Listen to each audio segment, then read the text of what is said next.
tahun depannya pindahkan lagi dimensi yang lainnya untuk dilatih. Ya, diharapkan selama mereka satu fase ini dari kelas 7 sampai kelas 9 seluruh dimensi itu dilatih, dilaksanakan, Bu ya. Itu harapannya ya. Jadi ini cara bacanya seperti tadi, Bu ya. Di sini ada dimensi, sub elemen ya. Ini ada elemen, ini ada sub elemen ya. Karakternya tinggal lihat di sini ya. Untuk fase D kelas 3, kelas 7 dan 9 atau di usia 13 sampai 15 tahun ya. Nah, seperti itu kebawahnya juga sama. Tentang beberapa karakternya sudah ada dibukukan sama kementerian. Ibu tinggal copy paste aja terkait dengan elemen dan subelemen. Baik, selanjutnya itu terkait dimensinya Bapak Ibu. Baik, kita lanjutkan. Oke, kalau tadi profil pelajar Pancasila, salah satu fasilitas sarana yang disediakan pemerintah itu adalah P5, Proyek Penguatan Profil Pelajar Pancasila. Ya, kalau tadi P3-nya, kalau ini P5. Apa sih yang disebut dengan Proyek Penguatan Profil Pelajar Pancasila ini? Adalah pembelajaran lintas disiplin ilmu untuk mengamati dan memikirkan solusi terhadap permasalahan di lingkungan sekitar. Ya, artinya apa? Dalam satu proyek itu bisa lintas ilmu pengetahuan. Di sana ada guru PAI, di sana ada guru matematika, di sana ada guru bahasa Indonesia, disesuaikan dengan tema yang diambil Bapak Ibu. Misalkan temanya tentang suara demokratis. Ya, suara demokratis itu salah satunya adalah pemilihan OSIS dan ketua OSIS misalkan.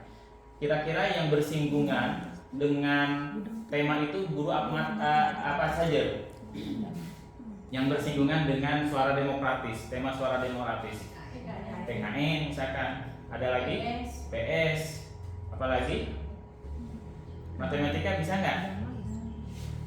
Agama, ya misalkan seperti itu.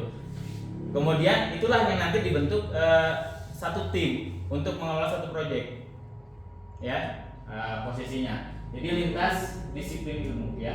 Karena ini nanti kemarin ini sudah ada miskonsepsi ya. Sudah ada miskonsepsi bagaimana cara ngajarnya proyek itu. Kami pelajaran PAI, masuk PAI ya. Bagaimana proyek itu materi kami PAI. Nah, itu kan miskonsepsi ya. Ya, miskonsepsi artinya masing-masing guru mapel mereka membawakan materi mereka masing-masing ya. Nah, ini miskonsepsi. Kenapa terjadi miskonsepsi? Biasanya itu di perencanaannya belum tuntas. Ya, nanti akan kita lihat ada beberapa alurnya. Selanjutnya di sini, proyek penguatan profil pelajar Pancasila menggunakan pendekatan pembelajaran berbasis proyek, ya, tetapi berbeda dengan PBL di kelas, ya, berbeda ya. Kemudian hal selanjutnya yang jadi catatan adalah profil pelajar Pancasila memberikan kesempatan bagi peserta didik untuk belajar terlibat langsung dengan lingkungan sekitar untuk menguatkan berbagai kompetensi dalam profil pelajar Pancasila. Ya, oke. Selanjutnya, ini beberapa catatan pentingnya Bapak Ibu. Yang pertama adalah bersifat lintas disiplin. Kemudian model pembelajarannya proyek, ya, model pembelajaran yang melibatkan murid dalam proses mengamati, memikirkan solusi terhadap permasalahan di lingkungan sekitar. Kemudian menggunakan pendekatan pembelajaran berbasis proyek, memiliki perbedaan dengan proyek di program intrakurikuler dan bertujuan menguatkan berbagai kompetensi dalam profil pelajar Pancasila. Ya, jadi Bapak Ibu, di sini mungkin kita sudah familiar Bu ya. Ada hari ini ada intrakurikuler, ada ekstrakurikuler, ada kokurikuler. Profil pelajar Pancasila ini masuk ke kokurikuler, ya, pendidik kurikulum terintegrasi namanya Bu, untuk melatih sikap atau melatih karakter, ya. Kemudian ini beberapa catatan. Yang pertama, hal yang perlu diketahui mengenai proyek penguatan profil pelajar Pancasila. Yang pertama, dilaksanakan setiap tahun di semua tingkatan kelas, ya, dilaksanakan setiap tahun, ya. Total alokasi waktu proyek di jenjang dasar menengah, ya, sekitar 20-30% ya dari keseluruhan total jam pelajaran dalam 1 tahun. Jadi kalau kita SMP itu sekitar 320 untuk kelas 9, 360 untuk kelas 7 dan kelas 8. Ya, 1 tahun, Bu. Karena jumlah jamnya itu sekitar berapa, Bu ya? 1200 berapa gitu ya. Posisi struktur kurikulumnya itu ya dipotong untuk jam proyeknya itu sekitar 360 JP ya, 360 JP. 396 JP Pak. Berapa? 396 JP. Yang untuk ini aja kurikulum. penerapannya aja. Penerapannya di kelas Ya. seperti apa tuh, reguler sama blok Ya. jam. Oke, untuk pelaksanaannya nanti Ibu, yang 360 itu bisa dibuat reguler, artinya misalkan pertemuan kayak tatap muka biasa ya, dibagi aja gitu. Sebagian ada yang melaksanakannya khusus di hari Sabtu, 1 hari itu project ya, atau mungkin bisa dibagi kayak mata pelajaran lain ya, posisinya bisa juga, atau pelaksanaannya bisa sistem blok. Kita ngambil 1 pekan itu tidak ada pelajaran intrakurikuler sama sekali, dari jam 8 sampai jam 2 misalkan jam 1 ya, selama sepekan itu nggak ada belajar intra, hanya belajar project saja, full project. Itu yang dilakukan oleh SMP 2. SMP 2 hari ini masih menggunakan sistem blok. Jadi kita ambil 1 pekan atau mungkin 2 pekan sesuai kebutuhan, dan kita pakai kesempatan 2 pekan itu untuk kegiatan project. Ya, untuk kegiatan proyek. Apa aja yang diajarkan? Ada alurnya nanti, Bu. Ada alur pembelajaran. Kegiatan pertama apa, kegiatan kedua apa, sampai 2 pekan, ya, atau sampai 1 pekan posisinya. Ya. Kemudian ada tema-tema yang sudah ditentukan pemerintahan, ya, ada sekitar 7 tema yang sudah ditentukan. Kemudian sekolah berwenang untuk merancang alokasi waktu, ya. Jadi yang 360 tadi Bapak Ibu, kalau kita bagi 3 proyek itu kan 120 JP, Bu ya. Itu tidak semua proyek harus 120 JP.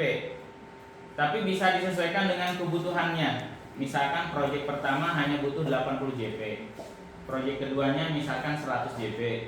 Proyek ketiganya 140 JP. Ya, yang penting 320 itu selesai dalam 1 tahun, ya, posisinya.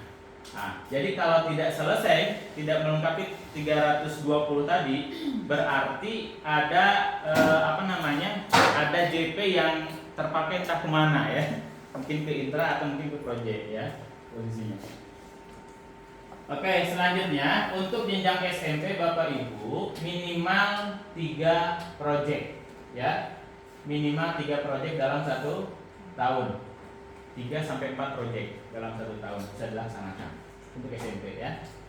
Ada beberapa tema Bapak Ibu yang sudah ditentukan oleh pemerintah. Ada yang pertama tema kearifan lokal, kemudian kewirausahaan, ini nggak dipakai ya? Enggak, yang Kebekerjaan yang nggak dipakai. Kebekerjaan, rekayasa Ini teknologi juga Kebekerjaan nggak ada. Rekayasa pun bisa Pak. Kewirausahaan, 7 tema. Bhinneka Tunggal Ika, gaya hidup berkelanjutan, bangunan jiwa dan raganya, dan suara demokrasi. Kebekerjaan itu SMK. Ya. Jadi kita tinggal pilih tema besarnya, itu bisa dipilih sama kita guru atau sekolah. Nanti untuk penentuan topik lebih khususnya bisa didiskusikan dengan siswa. Ya, posisinya. Itu terkait dengan proyek. Ya, temanya silakan diambil tema yang mana. Misalkan kita ambil tema kearifan lokal. Kearifan lokal ini yang mau kita latih dimensi anak-anaknya yang tadi mau dimensi yang mana. Misalkan di kearifan lokal kita mau melatih anak di dimensi beriman bertakwa, misalkan, ya. Bapak Ibu, untuk penentuan dimensi hari ini jangan terlalu banyak. Kata mereka minimal 2 Bu ya. Minimal 2 dalam 1 proyek. Dalam 1 proyek, 1 tema ini kearifan lokal, minimal kita ambil 2 dimensi saja. Ya, misalkan dimensi beriman dengan dimensi benalar kritis, cukup 2 aja. Ya, posisinya. Jangan terlalu banyak. Selanjutnya, bagaimana cara kita untuk merancang proyek ini Bapak Ibu? Ini alurnya ya, yang bisa dilakukan oleh sekolah. Yang pertama adalah merancang alokasi waktu ya dan dimensi profil pelajar Pancasila. ya. Jadi kalau tadi kita sudah tahu 360 JP dalam 1 tahun, ya, tinggal dialokasikan aja dibagi 3 proyek. Satu proyek itu membutuhkan berapa JP? Dirancang di awal, ya, di sini. Kemudian yang kedua yang harus dirancang di awal oleh Bapak Kepala Sekolah dan kurikulum adalah penentuan dimensi. Kita mau ngambil dimensi yang mana, ya? Karena nanti dimensi ini Bapak Ibu sekalian bisa kita ukur dari kegiatan sebelum proyek sama setelah proyek. Sebelum proyek anak-anak misalkan secara ibadah kurang gemar, misalkan. Nanti setelah proyek 1 minggu atau 2 minggu kita ukur lagi. Kira-kira ada perubahan nggak dari sisi kegemaran anak untuk melaksanakan ibadah? Berarti kan ada peningkatan, ya, posisinya seperti itu, ya.